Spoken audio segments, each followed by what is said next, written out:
భయం లేని రోజునే స్వేచ్ఛగా విహరించగలం, జీవించగలం. ఓ మహర్షి అన్నట్లుగా జరిగేది ఎలాగైనా జరుగుతుంది, జరగనిది ఎంత ప్రయత్నించినా జరగదు. ఇది సత్యం. అందుకే భయాన్ని భయపెట్టేలా బ్రతుకుదాం.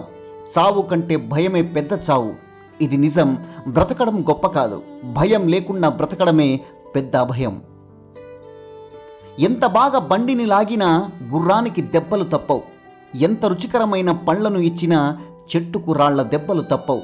అలాగే ఎంత గొప్పవాడిగా ఎదిగినా కొందరి విమర్శలు అసలు తప్పవు. స్వచ్ఛమైన మనసున్న వాళ్ళు అన్ని విషయాలు బయట చెప్పేస్తారు. మనసులో ఏదీ దాచుకోరు. వాళ్లకు ప్రేమించడం తప్ప నటించడం రాదు.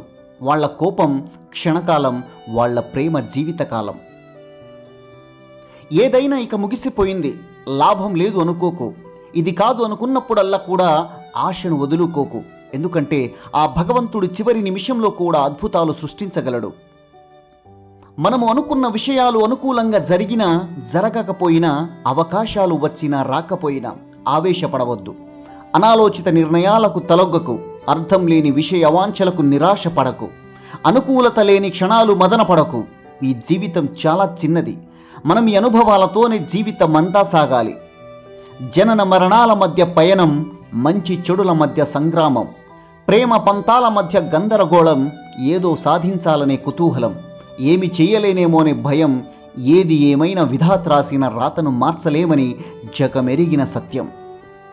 ఒక అమ్మాయిని ప్రేమించాలంటే మంచి మనసుంటే చాలు. అదే జీవితాంతం తనతో గడపాలని, పెళ్లి చేసుకోవాలని ఉంటే పోషించే సామర్థ్యం ఉండాలి. ప్రతి వారికి ప్రేమించడం వచ్చు. పెళ్లి అనేసరికి ధైర్యం సరిపోదు, తడబడతాం. అప్పటి వరకు తానే సర్వస్వం అంటాం. ఎదుటి వారి ఫీలింగ్స్తో ఆడుకోవద్దు. అర్ధాంతరంగా వారిని మానసిక వేదనకు గురి చేయొద్దు. ఒక ఉపాధ్యాయుడిని ఎవరో అడిగారు, గురువుగా ఉండడం మీరు ఎందుకు గర్వంగా ఫీల్ అవుతారు అని. ఉపాధ్యాయుడు నవ్వుతూ, ఒక న్యాయవాది ఆదాయం సమాజంలో నేరాలు, వాద్యాలు పెరుగుదలతో పెరుగుతుంది. ఒక వైద్యుని ఆదాయం ప్రజల వ్యాధి, అనారోగ్యాల పెరుగుదలతో పెరుగుతుంది. కానీ గురువు ఆదాయం మాత్రం ప్రజల జ్ఞానం, శ్రేయస్సు, దేశాభివృద్ధి పెరుగుదలతో పెరుగుతుంది. అందుకే ఉపాధ్యాయులుగా గర్విస్తాం. మేం పంతుళ్ళం కాదు, మేం తరాలు తయారీదారులం. ఆవేశానికి అరుపులు ఎక్కువ, ఆలోచన తక్కువ. నిజానికి శత్రులు ఎక్కువ, సహవాసం తక్కువ. స్నేహానికి సాన్నిహిత్యం ఎక్కువ, పట్టింపులు తక్కువ. అబద్ధానికి అభిమానులు ఎక్కువ, ఆయుష్ తక్కువ. కొన్నిసార్లు మన మంచితనమే మనల్ని ఒంటరి చేస్తుంది. అది మనకు అర్థం కాదు. అర్థమయ్యే సమయానికి మన దగ్గర ఏమీ ఉండదు. కళ్ళల్లో కన్నీరు, గుండెల్లో బాధ తప్ప. ఎదుటివారి కన్నీళ్లను ఎప్పుడు ఎగతాళి చేయకు. ఆ కన్నీటి వెనక భరించలేని బాధ, చితికిపోయిన మనస్సు ఉండొచ్చు.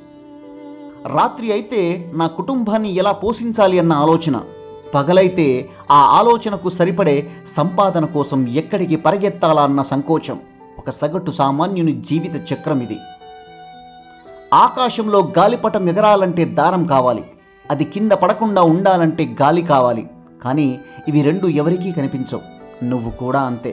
అందరికీ నీ విలువ తెలియాల్సిన అవసరం లేదు. నువ్వు కావాలి అనుకున్న వారు తెలిస్తే చాలు. 7 తరాల కోసం ఎంత అర్జిస్తే మాత్రం ఏం లాభం? 2వ తరానికి నువ్వు కట్టిన ఇంట్లో నీ ఫోటో పెట్టే ఆసక్తి లేనప్పుడు, 3వ తరానికి నీ పేరే గుర్తుపెట్టుకునే జ్ఞాపక శక్తి లేనప్పుడు సంపాదన మానేయడం కాదు, మితిమీరి సంపాదించడం మానేయడం ఉత్తమం. రోజు పుడితే జోల పాడేవాడెవడు, రోజు చస్తే ఏడ్చేవాడెవడు. అందుకే ఒకేసారి జననం, ఒకేసారి మరణం. నిలకడ లేని ప్రయాణం గమ్యానికి చేరదు. నిలకడ లేని పనులు శాశ్వతంగా ఉండవు.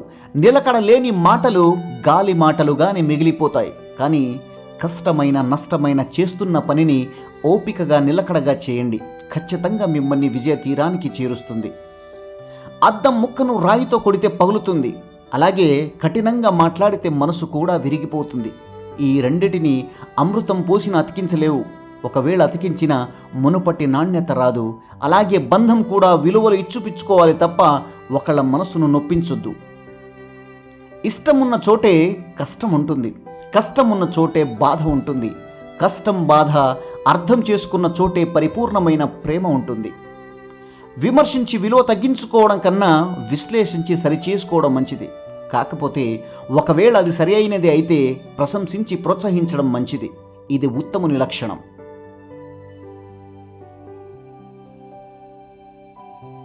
నమ్మకం. చదవడానికి 3 అక్షరాలు మాత్రమే, కానీ అది సంపాదించడం చాలా కష్టం. ఎందుకంటే అది డబ్బు కంటే విలువైనది. స్నేహం. వినడానికి 1 క్షణం చాలు, కానీ మంచి స్నేహం దొరకాలంటే 1 యుగం పడుతుంది. ప్రేమ. ఇది వినడానికి బాగానే ఉంటుంది, కానీ అందరి దగ్గర దొరకదు, కొంతమంది దగ్గర మాత్రమే దొరుకుతుంది. తల్లి తన బిడ్డను చంకలో ఎత్తుకుంటుంది.